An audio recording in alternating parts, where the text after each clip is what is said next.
no-brainer MMA. What is going on, Dane?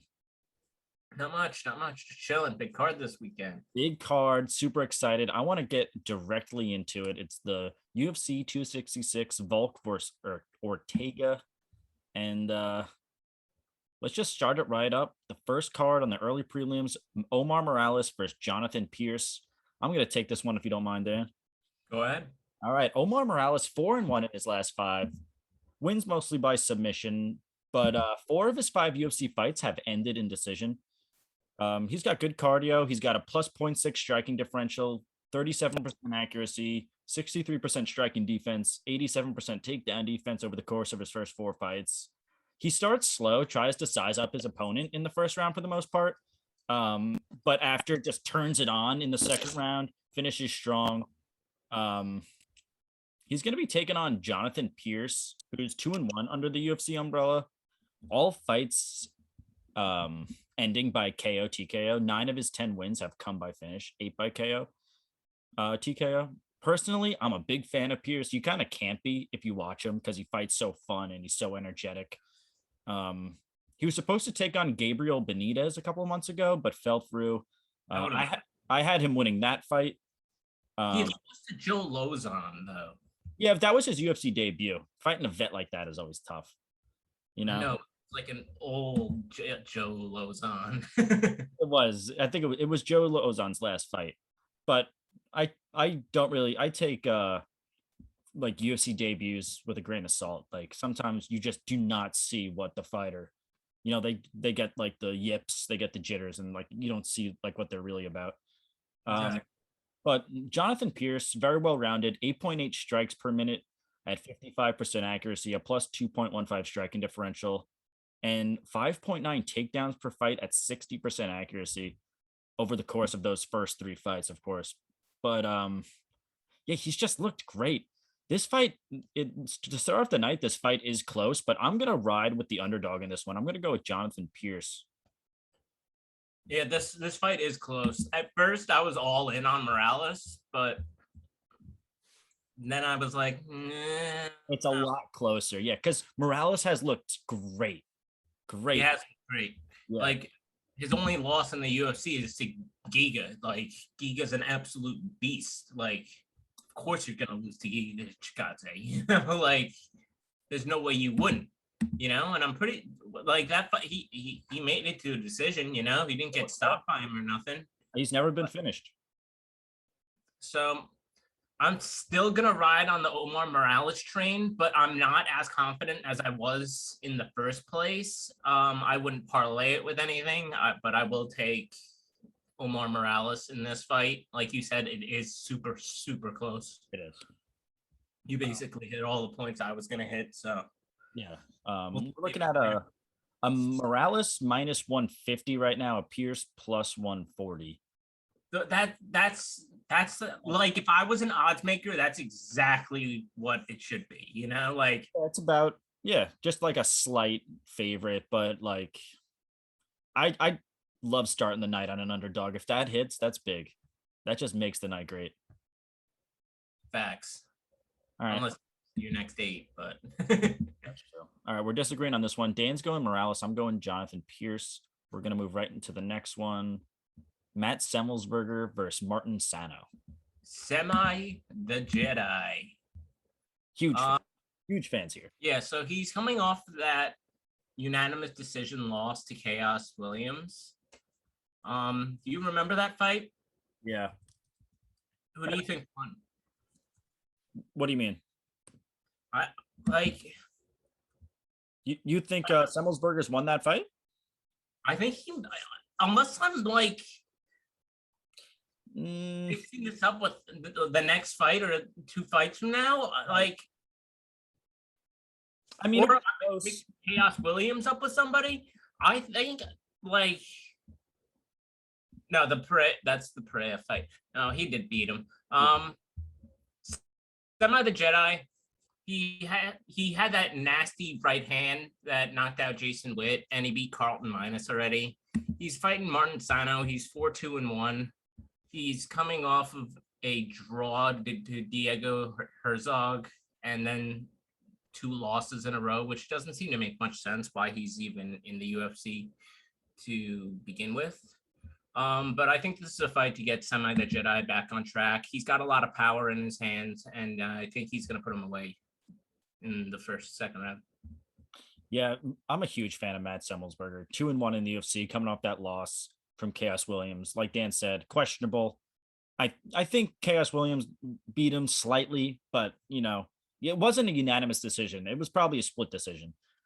He's a striker. 5 out of the 8 of his. Yeah, like I remember that fight being close, and like I watched so much tape. I'm just like, yeah, it was close. You're right, for sure. He went to, and also he's got a good chin. He went up 3 rounds with Chaos Williams. And he took more strikes, like 60 to 90. But Semelsberger's a striker. 5 out of the 8 of his wins have come by KO TKO. 6.1 strikes per minute, 48% accuracy. He's yet to get taken down in his UFC career. He's a BJJ blue belt, Muay Thai purple belt. Just very well rounded. He's taken on UFC newcomer and rather unknown fighter Martin Sano, who's 0-2. Really unknown. Yeah. This is the guy. Times, but still. He is fighting out of the Nick Diaz Academy. So I think he got here from being like a friend with Nick Diaz. He's Martin Sano's 0-2-1 in his last 3 fights. Hasn't fought since February of 2017. And I think he has no business. I think he has no business in the UFC, frankly. And that Nick Diaz Academy is just like how he got here, I'm pretty sure. It has to be. Although like if you have fought in 4 years, right? But then again, we watched what's his name come back after 5 years and beat him. And like, what was his? What they were heavyweights, but still. Yeah, it was the Man Mountain. The Man Mountain. What's his name? Now I'm drawing a blank on his name. And you know what? I will never go against the Man Mountain again, dude. He showed me what was up. I'm trying to find his name right now. His name is Jarjus Donho, the Man Mountain. Yeah. Suspended. Who did he knock out? He knocked out somebody we were definitely really big. He was heavy on. He was gone for 5 years. 2016, he was gone for. He goes and he beats Jorgen De Castro in the first round. Yeah. Like we were both riding Jorgen De Castro so heavy into that fight. We're just like, this guy hasn't fought in 5 years. There's no way. And then he just lays Jorgen in half.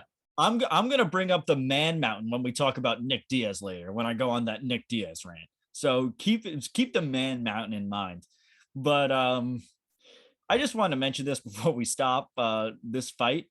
Martin Sano, he has a win over Jeff Neal back in 2013 when Jeff Neal had 2 professional fights. That's grain of salt material. Grain of salt material. Just thought it was like a cool fact. Dan takes a bite to eat. This is a great bounce back fight for Matt Semelsberger. And I'm glad that we're both riding with Matt Semelsberger in this one, man. Thanks. All right. So we're agreeing. Thank God. I love when we agree. We're going on to the next one. Euros Medic, Jalen Turner. Big fan of Euros Medic. He was in that since dead video that we were supposed to record of our up and comers. But may I say, what? Our prospects have been all on the money. They were. They've been really spectacular. Really spectacular. I wish we dropped it when we recorded it because we would have looked so good. I was like, that video like killed me trying to make that. At that point, I was like, oh, dude, I am definitely not an editor. Should have kept that to like someone. Yeah, we should have. That, and he would have just edited it. Hindsight. 2020. All right, but I'm going to start this one off. Euros Medic, 7-0 pro record, 2-0 in the UFC. Has a 100% finish rate. 6 of his wins in the first round. He only has, I think, 7 wins, but still, he's pretty green. Over the course of his first 2 UFC fights, he's had 2 first-round knockouts. He's landed 87 strikes on his opponents and has absorbed only 2. He is a human highlight reel, but like I said, he's green. He's green to the sport still. He's never seen the third round. His gas tank is like question mark for sure. He's taken on Jalen Turner, 3-2 in his last 5. Also a 100% finish rate. 8 of his 10 wins coming by KO TKO. He's averages 6.2 strikes per minute, a plus 1.8 striking differential at 47% accuracy, 78 takedown defense to go along with it. And depending on what website you look at, it was like really differing his reach, anywhere from 4.5 to a 6 reach advantage. But Euro is no newcomer to being at a reach disadvantage. He had a 7-inch reach disadvantage his last time out. And still got a first round KO. I'm gonna go with my boy Euros Medic in this one. Medic. Yeah, I hear you. But the under might be a solid move. Yeah, this fight is a little sketchy because I remember watching Euros Medic's first fight in the UFC, and he kind of looked like Patty in a way, where he kind of like was leaving himself exposed. And do you really want to do that to the tarantula? No, you don't. He's also got a really Jalen Turner, on the other hand, also has a very active submission game as well. He has wins over Brock Weaver. Like, Brock this Weaver. guy's no joke. Like, this guy is a serious step up in competition for Euros Medic. So it's not like it's just like all like it's not like this is a lock by any means.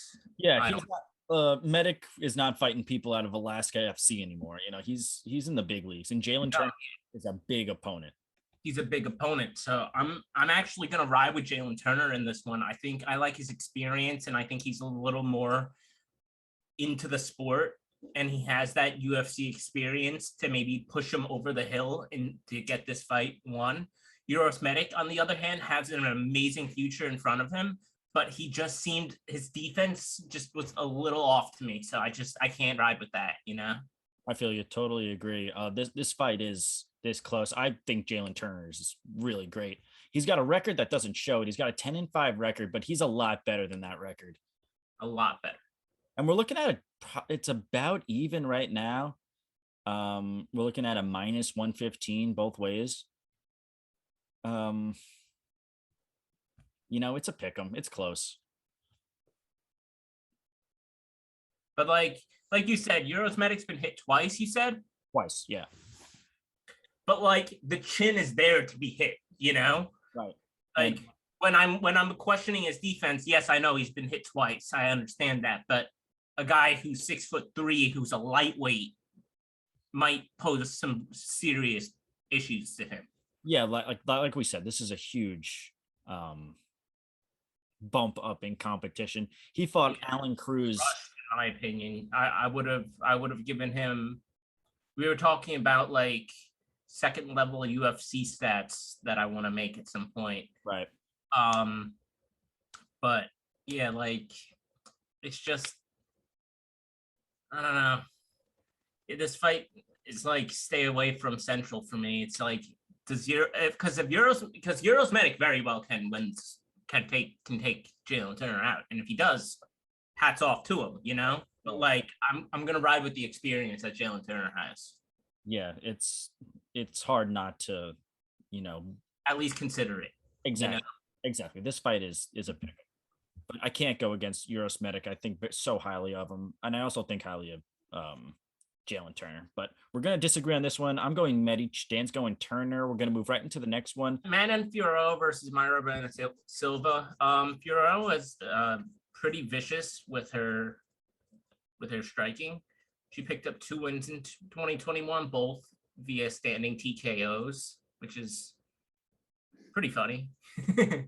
Because when you see standing TKOs back to back on somebody's record, yeah, that's weird. Though that's what happens when you're fighting that female flyweight. Though there's gonna be a lot of TKOs.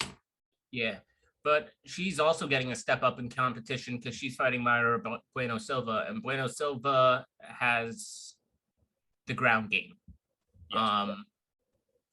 She fought Montana De La Rosa to a draw in her last fight, so this is like this is getting into ranked territory, you know, like this is the level of talent that is.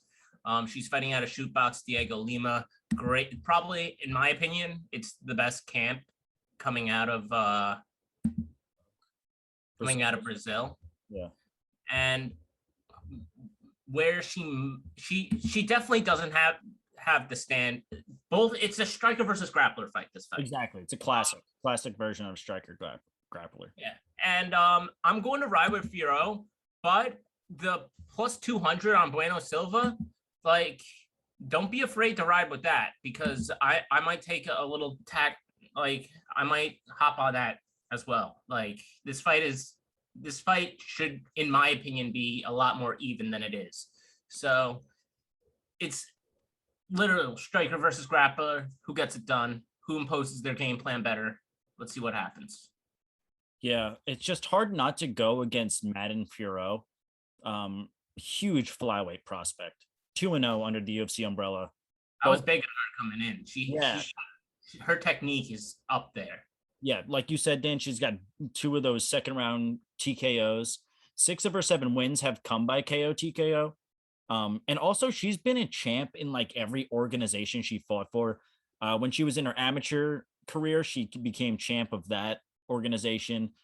She also became the champ of the UAE, United Arab Emirates champ, and the EFC champ. Like, she just goes places and wins the championship at flyweight. Well, there's a queen at the top of the UFC flyweights, so yeah, that's true. Watch out. Also, this girl, Furo, won that Ultimate Fighter ripoff TV show. Remember when they had that? Yeah. Yeah, she won that. Her striking is other level from what I've seen. Seriously, like, and she packs power for a flyweight too. She really does. She's got power I know that her first 2 fights were TKOs, but she does have the power to KO. But like you said, she's taken on Mara Buena Silva, 3-1-1 in her last 5. Also finished 6 out of her 7 wins, but mostly by submission. Although she's yet to record a takedown in her 5 UFC career fights, which is just kind of strange to me. Looks good against Montana De La Rosa. Yeah, she has it. Like, her stand-up actually does look good. And Montana De La Rosa, she's like what is she ranked, like 15, something like that? Something like that. Yeah, I would say she's about 15. Like Borderline ranked. A gatekeeper at 15. She does have 3 first-round submission wins, but overall, I like Furo in this one. Striking is just, from what we've seen of hers, it's just hard to pick against her. So technical and like, it's great. Methodical. Yeah. She's like, I think that she's other level. I think that she takes this one. But like you said, it is closer than the odds are showing. What'd you say? The French are coming. Yeah, the French are coming. Watch out. We're gonna agree on this one. We're both going Manon Furo. We're gonna move right into the next one. Nick Maximov versus Carl Robertson. Yes, sir. All right, so I'm gonna start with Nick Maximov. He's making his UFC debut, 6-0 pro record, and 10 grappling bouts in between there, where he's gone 5-5, and a unanimous decision win on the Contender Series in a fight where he had 11 minutes and 14 seconds of control time. 5 of his 6 wins have come by finish, and also he's another one of those fighters out of the Nick Diaz Academy. The overall competition he's faced is pretty poor, with his first 5 opponents having a combined 2 wins and 14 losses.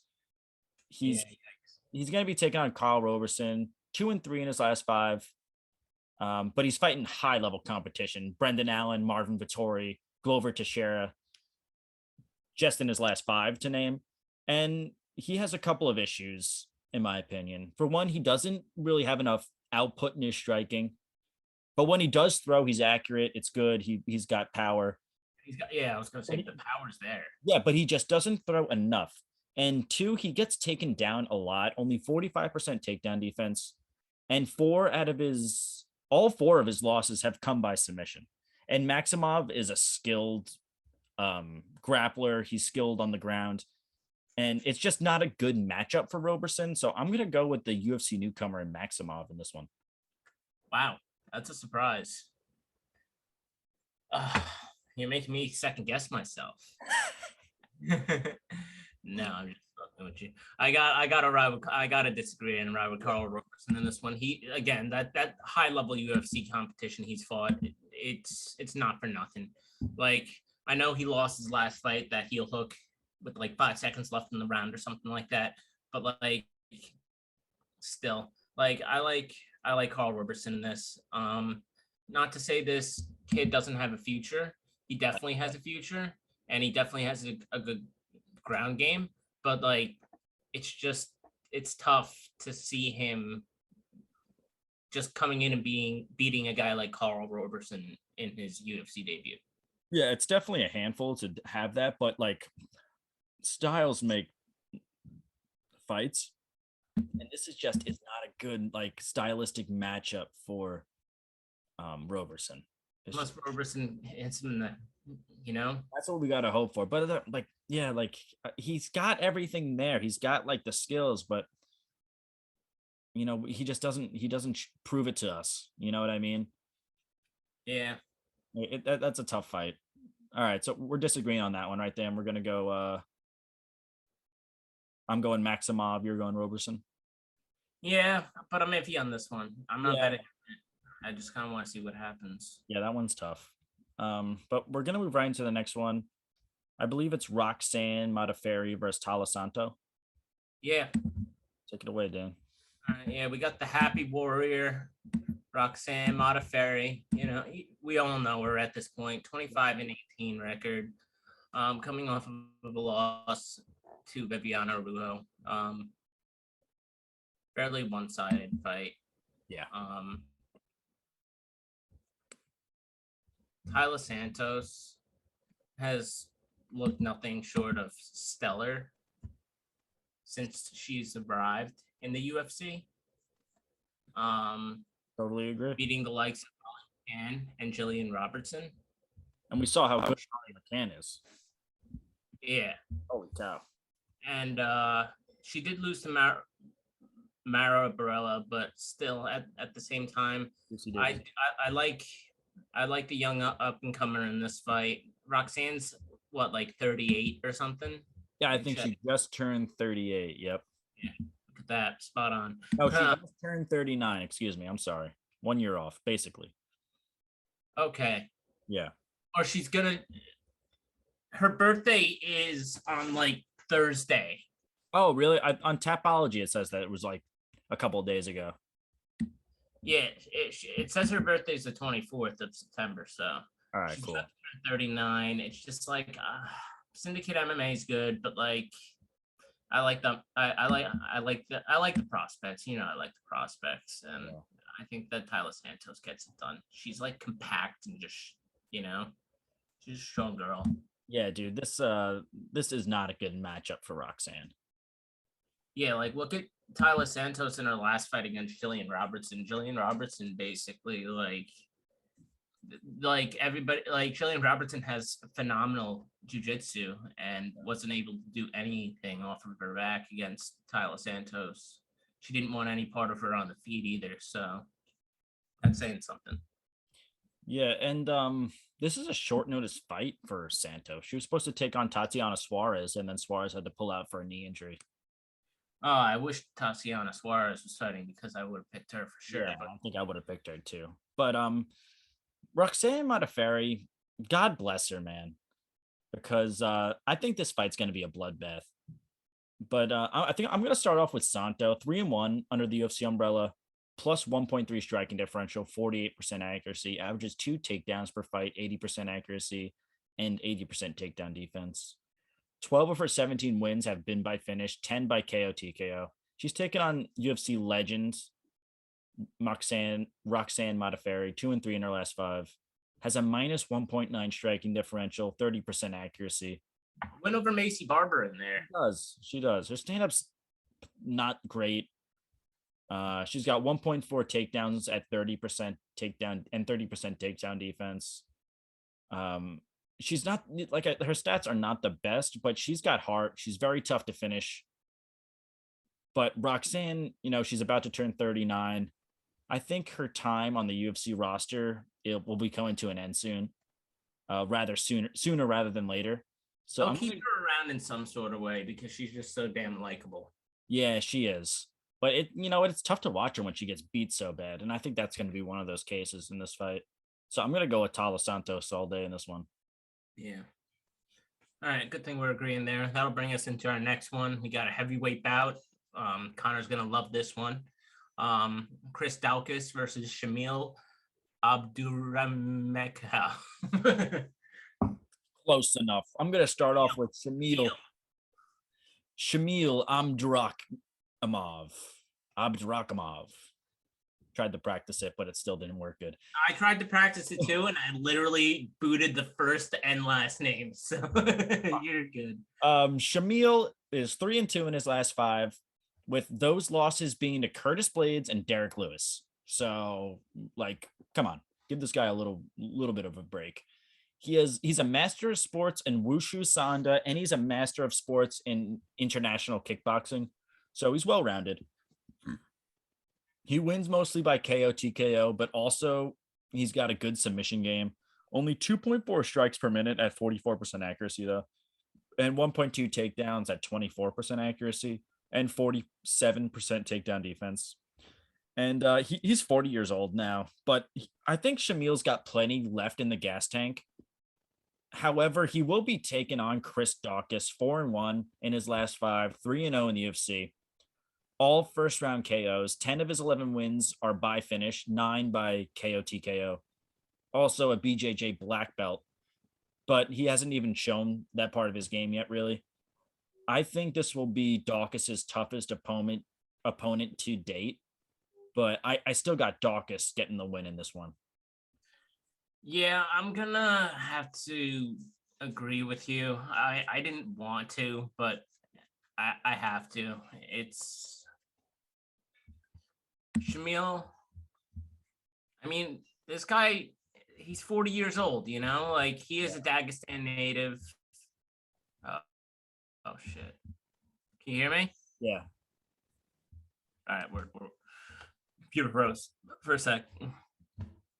But yeah, he had so many fizzled bouts within the he last fought Curtis Blades and got finished in September of 2019. So this is going to be this is a 2-year delay off for him. But he was scheduled to fight Cyril Gane twice, Augusto Sakai, and Chris Daukaus twice, and those all fizzled out he was supposed to fight Chris Daukaus at 2 separate occasions over the summer, and now they're finally meeting up now. So I'm curious to see how this fight goes about. Shamil is no joke. He has wins over Chase Sherman, who he finished. Has a UD over Andre Arlovski and a win over Marcin Tybura. That's his biggest win as of recent. That Marcin Tybura win was big. Yeah, split decision win over Walt Harris. This guy's good, but Chris Daukaus is he's just kind of I don't think as highly of Chris Daukaus as you do per se. Right. I think a guy like Tom Aspinall would steamroll Chris Daukaus, but Tom Aspinall would also, I think, steamroll Shamil. Oh yeah. So I'm gonna take Chris Daukaus in this one. I think that he just, puts the hands on him. They're heavyweights. It'll probably be a quick one. Yeah, I'm gonna have to agree with you, Dan. I'm like I said, Shamil has wins still in the UFC. I think he'll still get a couple wins after this, but this just is not a good matchup for him.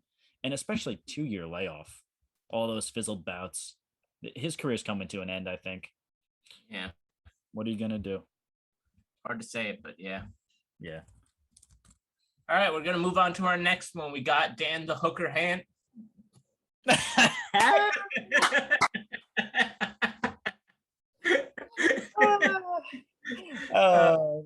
Dan Hooker Hangman. You should put that at the end. That's what happens when we get stoned and we drink and use nicotine during the podcast. Right, my brain's just literally fried. Dan the Hooker Hangman.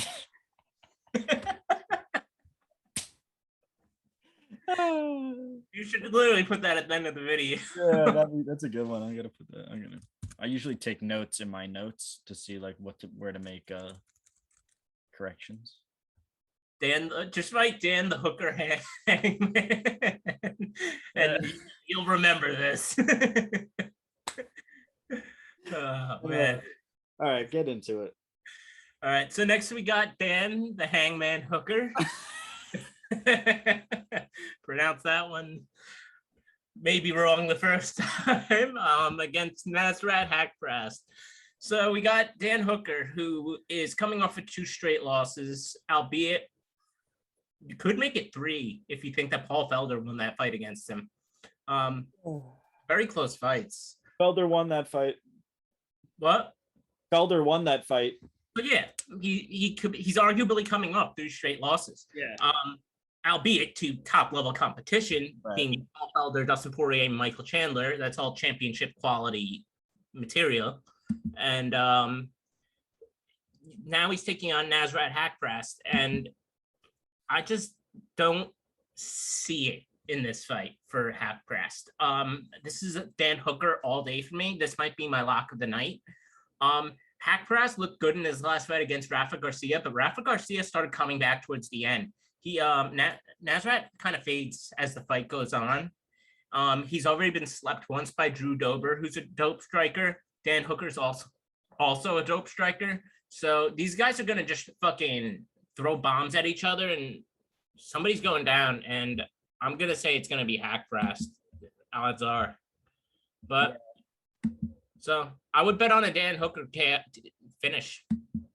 Yeah, Dan, I'm gonna totally agree with you on this one. Dan Hooker, who actually, as of like today, Monday, the September 20th, he has a visa. So it took him up to this point to get a visa. Ran out of battery. I saw you sucking away. Oh my God, that was a good one. But that was really cutting it close. Like, oh my God, like that. It's got to be tough for him. But I've been following it on Twitter and stuff. He looks great. He looks like it's not really affecting him too much. But it's gonna be tough. He's gonna have to cut weight. I think like it's gonna affect him having him to travel like that so close. I think he's definitely gonna make weight. It's not a doubt in my mind. He would never miss weight. He's not that kind of guy. But it could affect him a little bit. He's coming off those 2, possibly 3 brutal losses to Dustin Poirier, Michael Chandler. Except for the Michael Chandler fight. Yeah. But 2 wars of fights. Wars.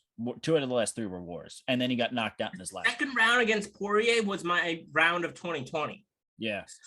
Or 2020. Yeah, 2020.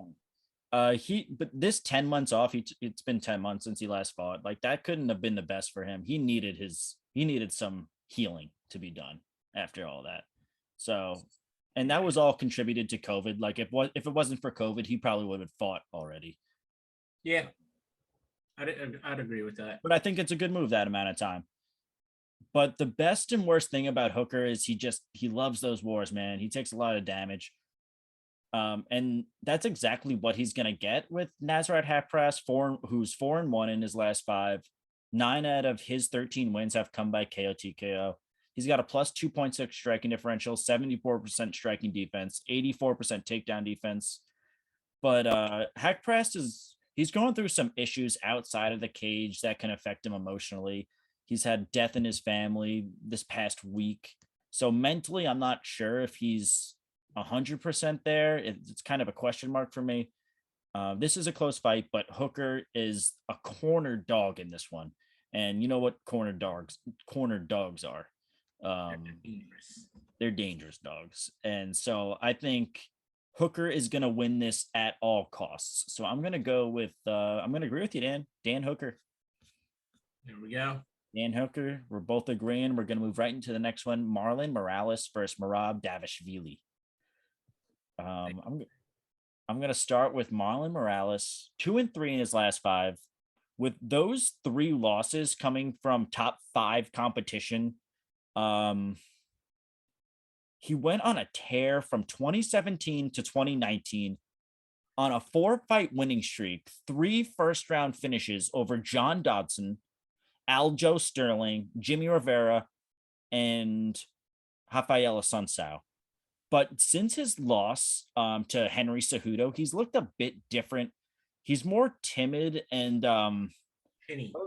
most recently, he's looked a bit chinny, Dan. Exactly.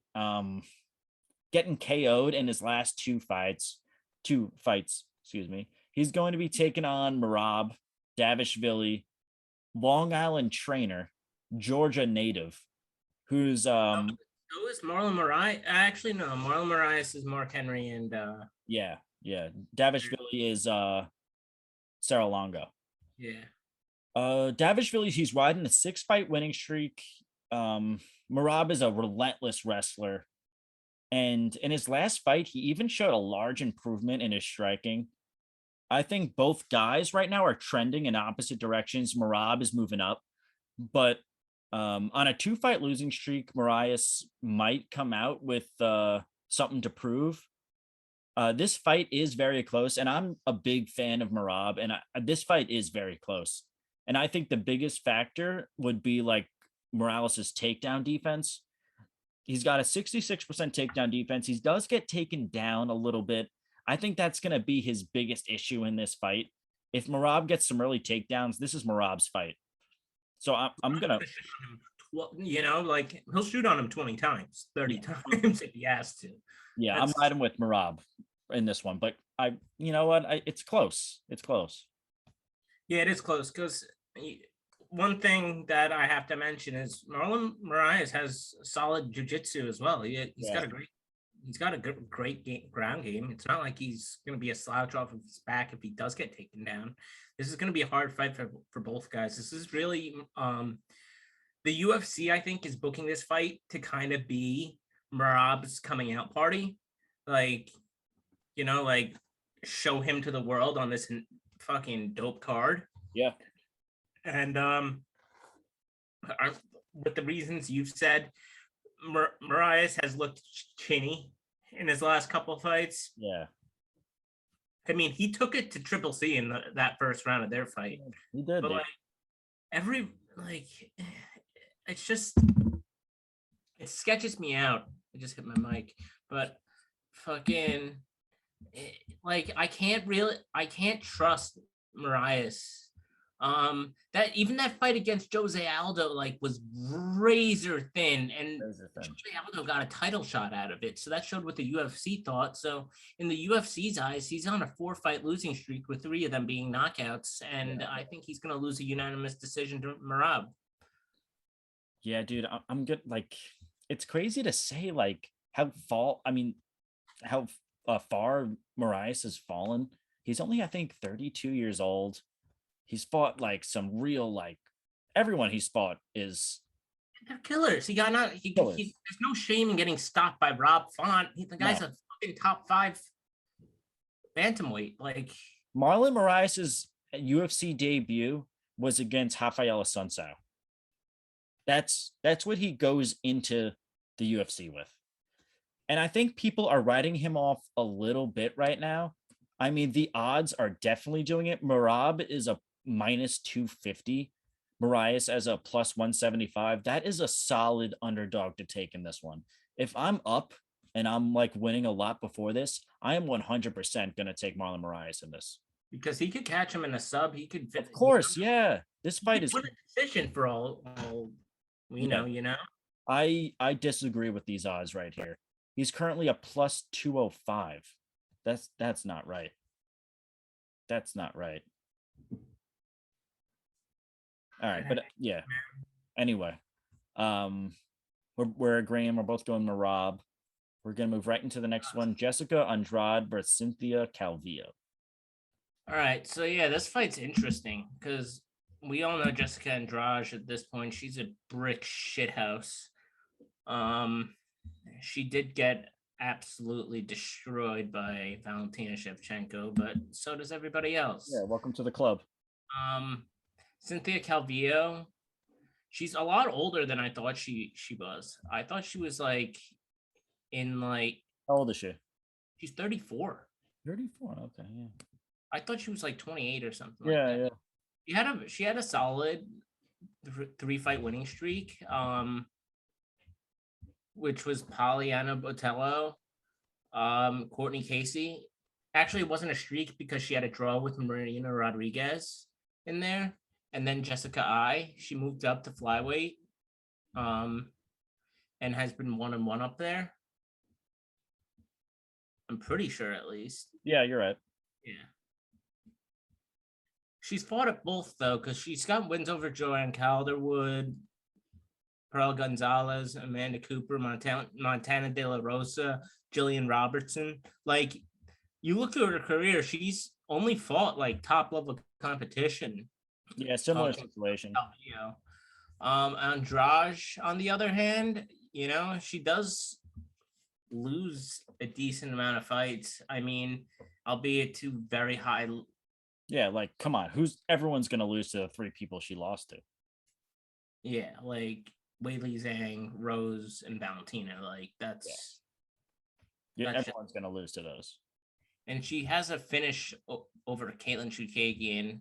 If MMA math works for you, then Jessica Andrade should easily beat Calvillo. But Andrade beat Rose, and Rose is, I think, the best like strawweight around, or maybe ever. Yeah, I think Rose is the best strawweight alive. I'm gonna take Jessica Andrade in this fight, but it is close, and I wouldn't underestimate Calvillo getting the wrestling under her and just riding out to a decision. But like I said, Jessica Andrade is just like a brick shithouse. So yeah, I'm gonna disagree with you, Dan, on the fact that I'm much more confident in Jessica Andrade in this one. Makes me feel better. Yeah, I'm gonna start with Cynthia Calvillo though. 3-1-1 in her last 5, losing her last time out to Caitlin Chukagian. And before that, a pretty one-sided unanimous decision win over Jessica I. She's averages 1.8 takedowns per fight at 44% accuracy, 71% takedown defense. She also has a plus 0.6 striking differential. Basically good wherever the fight goes. She's going to be taking on Jessica Andrade, 2-3 in her last 5. Like we said, those 3 losses, everyone's going to lose to those. Shevchenko, Namajunas, Zhang. And I really think this is her. I know she's 5'1", but I think 125 is her true weight class. She was just cutting too much weight before, and I think now like an easier weight cut really is going to help her. Both girls are very similar, have very similar fight styles, grapplers, but like also good strikers. But I just think Andrade is better wherever the fight goes. Plain and simple. If Calvillo wants to strike, Andrade wins, in my opinion. She averages 6 strikes per minute, a plus 0.9 striking differential. If Calvillo wants to grapple, I think Andrade wins that too. She averages 3 takedowns per fight, 55% accuracy. And like we said, she has wins over the champ at 115 right now. That she's that good. And I buy that, even though that she's at a little bit of a higher weight class, 115 to 125. But I'm definitely going Jessica Andrade in this one. Yeah, I'm still a little hesitant, but yeah, this fight could be closer than people are, than the odds makers are thinking. Yeah, I could see it. Possibly. But we are agreeing. We're both going Jessica Andrade. We're going to move right into the next one. Curtis Blades versus Jairzinho Rosenstruck. Curtis Blades, 4-1 in his last 5, coming off that loss to Derek Lewis. And Blades looked really good in that fight. He was outstriking Lewis 4-1 before he ended up getting KO'd in the first round. In my opinion, if Lewis runs that back, Blades wins like 7 times out of 10. He's got some of the best wrestling in the heavyweight division. He averages 6.6 takedowns per fight, but also what'd you say? The best wrestling in the heavyweight division right now. Oh, yes, exactly. And he's got that 80-inch reach, right? And he's got a plus 1.9 striking differential. He's well-rounded. He's very tough. He's taken on Rosenstruck 3-2 in his last 5, only losing to Cyril Gane and Francis Ngannou. And those are his only 2 UFC losses, actually. He's definitely the more one-sided fighter. He's a kickboxer. He was a pro kickboxer. But I always say, like, when you're a heavyweight, you get to be one-sided. Because if you land one shot, the guy goes to sleep. So you get to be one-sided. And Blades just lost to a rather one-sided fighter in Derek Lewis, who just goes for knockouts, really. That being said, I think Lewis is better competition than Rosenstruck, but whatever. Anything can happen, but I don't see Blades making the same mistakes as last time. In his last time out versus Derek Lewis, he kind of just threw caution to the wind and was just going after him. You saw it. He was outstriking Derek Lewis 4-1. He just threw caution to the wind, was going for it. What'd you say? He was beating the shit out of Derek Lewis. Exactly. He was going 100%. I think in this fight versus Rosenstruck, he's going to be a little more timid. He's going to take his time. He's going to wear on Rosenstruck, and I think he's going to get the win here. You can make the argument that Curtis Blades has been too. Well, this isn't even an argument. I think it's right. A fact. Curtis Blades has been too, like, he's been going for it too much, whereas Rosenstruck has been a little too timid in his last couple of fights. Yeah, that's fair to say. Like, Totally.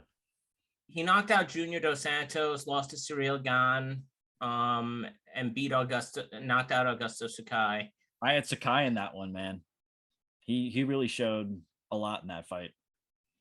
Yeah, so like Biggie Boy is definitely no joke. Like he hits hard. He hits really hard. And they say he's 6'4", but I think he's more like 6'1" because compared to Cyril Gane, he looked like that.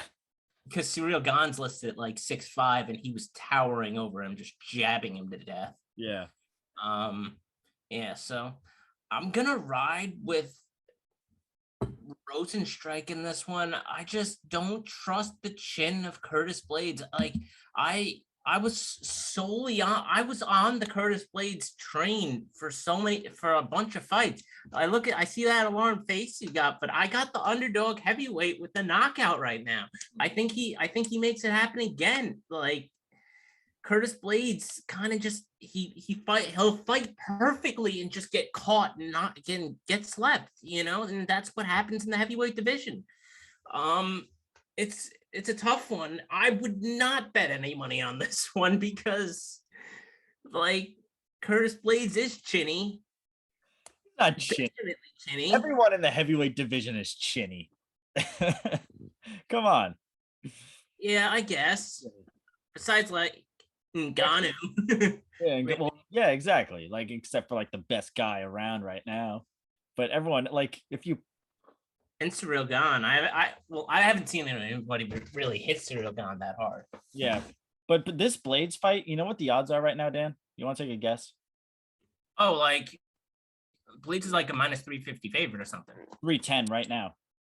But I'm riding with the big underdog in this one. I'm taking the big underdog in this one. If you bet just heavyweight underdogs, like you're gonna win some money. You know what I mean? Like and the odds of it happening are a lot higher than these other underdogs. Than if it was like a flyweight fight, or even a welterweight fight. It's hard for me. Yeah, for sure. It's hard for me to say like that's not going to happen in heavyweight fights. Like that's always in the realm of possibility. So I can't like disagree with you there, right? The guy's a heavy hitter. You know what I mean? He hits really hard. And what's Curtis Blades' number one weakness? Really hard hitters. Yeah.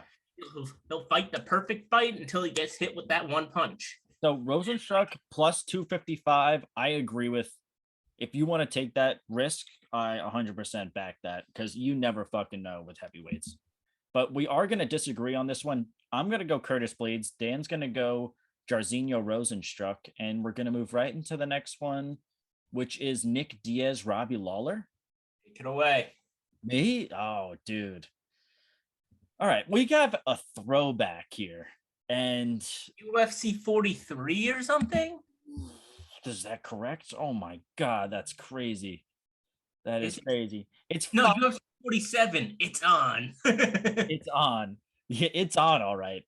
It's been 5 years since this guy's fought. This fight is a Nick Diaz. It's been almost 7. Are you serious? The last time he fought was January 31st of 2015. We're going on almost 6.5, 7 years. It's more than 6 and it's like 6 years and 8 months. Yeah, this fight is a huge question mark. A guy who hasn't fought in 5 years, Nick Diaz. I do hear a lot of people talking about ring rust, but do you think either one of the Diaz brothers can have ring rust? Mm-mm. These guys live and breathe fighting. These guys fight every single day. I do not believe that a Diaz brother could have ring rust. That is not even in the equation of this fight for me. Nick Diaz, he had a pretty wild last fight in the UFC with Anderson Silva, a 5-round war, where Anderson definitely won, but Anderson is arguably the GOAT in MMA history. But both guys ended up failing drug tests after that. Silva got caught with 2 banned substances, and Diaz got caught with weed metabolites. But before that, Diaz slowed down fighting. He only fought like once a year or so, fighting Silva in 2015, GSP in 2013, and Carlos Condit in 2012. And he lost all 3. Fast forward to now, Diaz is 38 years old, and I follow him on Instagram too. I'm a fan of his. He doesn't have the healthiest lifestyle. You always see him out partying a lot. He lives in Vegas now. He's always for the most, the past couple of years, I've seen him go always on Instagram out partying. Not as of recent, like this past year, but maybe that's because he's getting back into the fight game. But still, he hasn't really been, just retired, Yeah. I'm pretty hesitant about about this pick. It's tough if someone hasn't fought in 7 years. It's a tough fight. But he's going to be taking on Robbie Lawler, who's 1-4 in his last 5. Hasn't looked like himself, although he did show signs of life in that Ben Askren fight, but he still ended up losing. And his last time out against Neil Magny, That was years ago, because he's lost his last 4. yeah, he's 1-4. He's 0-4. You can go back and go make it 1-5. Oh, really? Is that right? Yeah. Why is Dating that? back to July of 2016. His Yeah, last, he's 1-5. You could say for sure. Yeah, because Tyron Woodley lost. Yeah. But in that last time out against Neil Magny, Lawler just looked terrible. He's still tough as nails. He went all 3 rounds. He took a beating, but he lost one-sidedly. Lawler's going to be 39. But the big difference here, I think, is the amount of damage that Lawler's taken over the past 7 years that Nick Diaz has been out. And Lawler's facing the highest of competition too. was champ. Yeah. And I think the lack of damage might actually help Diaz in this fight here. Lawler's fought 8 times since Nick Diaz has fought. He's got outstruck in 7 of those 8. And he hasn't tasted victory since 2017. And I think he's going to have to wait even longer, because I think Diaz comes out with something to prove in this fight and ends up taking it. Yeah, so I'm gonna agree with you. Nick Diaz fucking army right here. OG Diaz fan, back from the Strike Force Elite XC days. I fucking loved every minute of it. Fucking back. Oh man, I could go for days on how much I love Nick Diaz. Reminisce with us.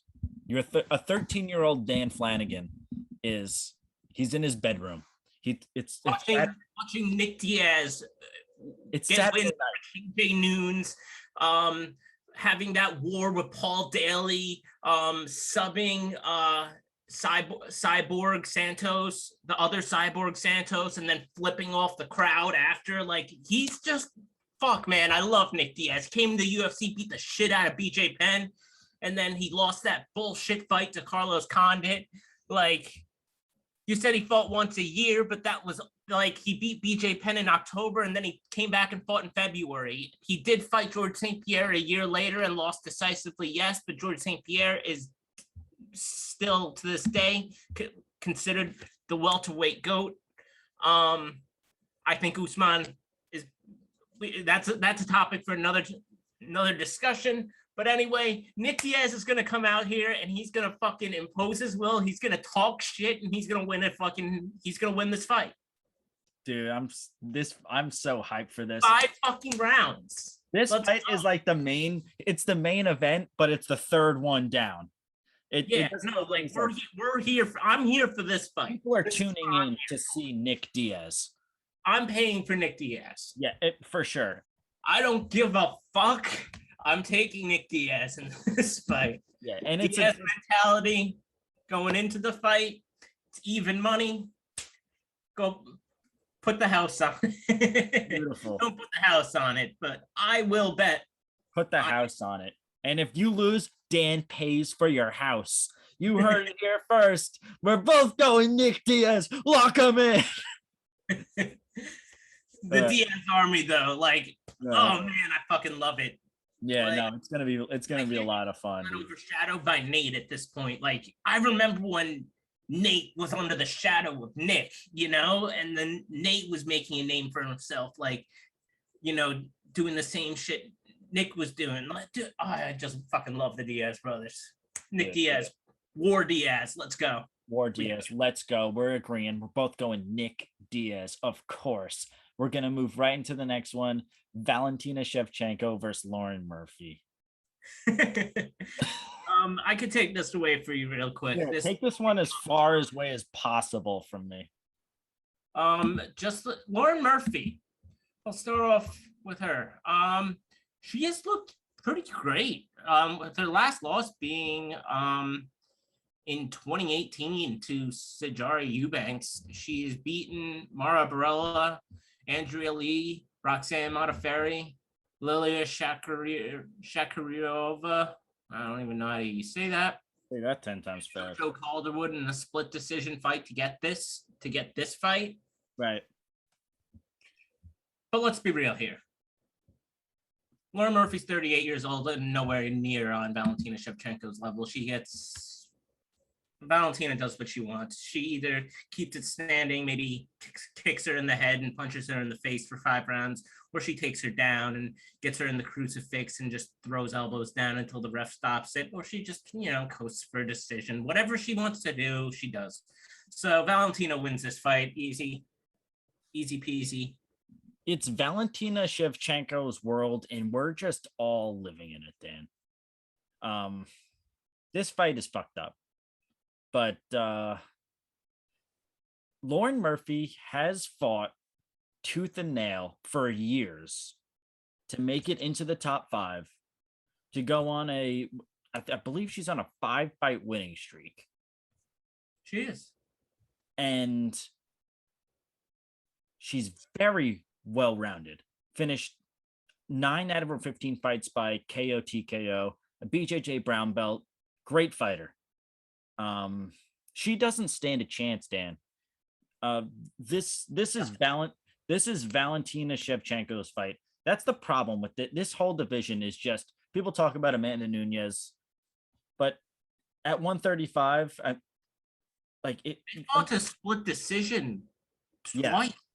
Yeah, people they don't know.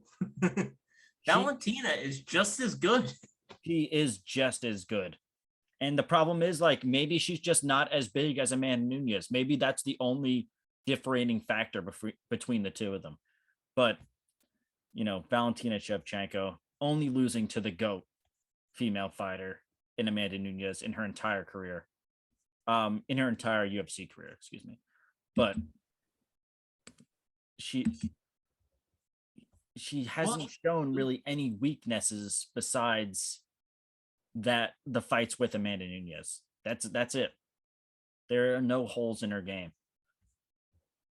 Very Oh, and well-rounded. her other losses to Liz Carmouche back in 2010. Yeah, and how many fights did she have? What was her record going into that? It should say on Tapology. 7-1. She had 7 fights before that. She had Yeah. boxing fights and shit before that though too. But MMA, so yeah, that she's like early. That's so green. So boxing. yeah. This one is open and shut though, Dan. Valentina Shevchenko. Like not even close. Yeah, and everyone is agreeing with us. We're looking at a minus 1,400 in this fight, and a minus a minus 1,450 actually, rightfully so. A Lauren Murphy is a plus 1,000. This is what you do: you take a couple bucks, you put it on Lauren Murphy. You hope that Valentina Shevchenko slips and falls and breaks her leg, and then you walk away with a nice chunk of change. But the pay-per-view. Yeah, with those odds, you can't do anything with that. Whatever, what are you gonna do? You're gonna watch and enjoy it. Watch Valentina Shevchenko have a nice sparring match. You know what I mean? Yeah. All right. She wins however she wants. She does. I agree with you there. We're both going with the champ, Valentina Shevchenko. We're going to move right into the next one. Alexander Volkanovski versus Brian Ortega for the featherweight belt. The main event. The main event. I'm going to start with Brian Ortega in this. 4-1 in his last 5. Coming off that huge one-sided victory versus the Korean Zombie. 4 out of his last 5 fights have been performance of the night or fight of the night. He has a -2 striking differential.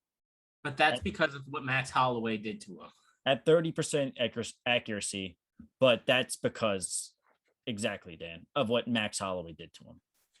Max Holloway was not nice. He was nice. He actually picked up his arm during the fight and told him to put it up to block. Do you remember that? Dude, that 4th round in that fight was one of the most brutal rounds I've ever seen. Yeah, and even Dana White was like, get this guy to the hospital right now. No, nothing in between. Get this guy to the hospital. Yeah, Holloway just obliterated Ortega. Ortega averages 0.8 takedowns a fight at 21% accuracy, 56% takedown defense. That low number, the 56% takedown defense, he does pull guard a lot, which is attributed to that number. But I like most of the time giving up position like that, it makes it tougher for you to win the fight. And Ortega does do that often because he's just well versed on the ground. He wants to take the fight to the ground, uses BJJ. But that doesn't work out for you when you're when you're in a 5-round fight. Like, you don't want to give up position. Once, ever. What? Lost once in his entire career. I'll just say that. Yes, both guys. And he's going to be taking on Alex Volkanovski, 9-0 UFC record. This is going to be his 3rd time defending the title. He's coming off 2 razor-thin fights against Max Holloway. Me and actually Dan were talking before this. I was like, I think Holloway won the 2nd fight, and Dan's like, oh, really? I think Holloway won the first. I said Holloway won the second fight. Yeah, I have a vice versa. But both fights, like, razor thin. And Max Holloway, he is, in my opinion, the 145 GOAT. And he's gonna have that title back, but that's a different video. Volkanovski has a plus 2.7 striking differential at 55% accuracy, 60% striking defense, also 2 takedowns per fight, 34% accuracy, and 72% takedown defense. I think that Volk lost that fight, like I said, with Dan, against the best 145er of all time. And he was still only 29, by the way. Yeah, he's made adjustments. He's approved. He was still young. And being able to beat the best 145er of all time in Max Holloway is just, it's a big deal. The fact that he did it twice, even though I don't agree with that, like the fact that he did it twice, that is in years from now, we're gonna look back on that and be like, wow, that was crazy. Yeah, no, I truly believe that Max Holloway won the second fight. Yeah, we both are in agreement that he went 1-1 in those fights. But Ortega has looked the best he's ever looked in his last time out against the Korean Zombie. But I was also saying this to Dan, the Korean Zombie's fight style is throw caution to the wind, take damage, but just be able to outlive your opponent and like beat the shit out of this guy and take the win. And Ortega just fought smart. He didn't like give in, like he fought very well. But Ortega is not going to find that style in the Korean Zombie. Like the Korean Zombies in Volk. Volk is a lot smarter when it comes to taking damage like that.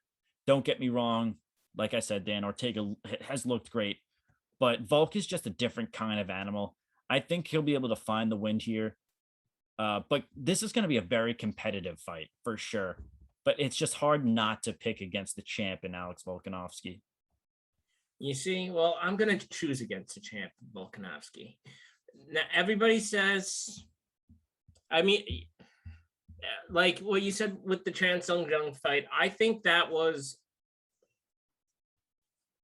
T-City 2.0. It was on a 1-fight sample scale, Dan, though.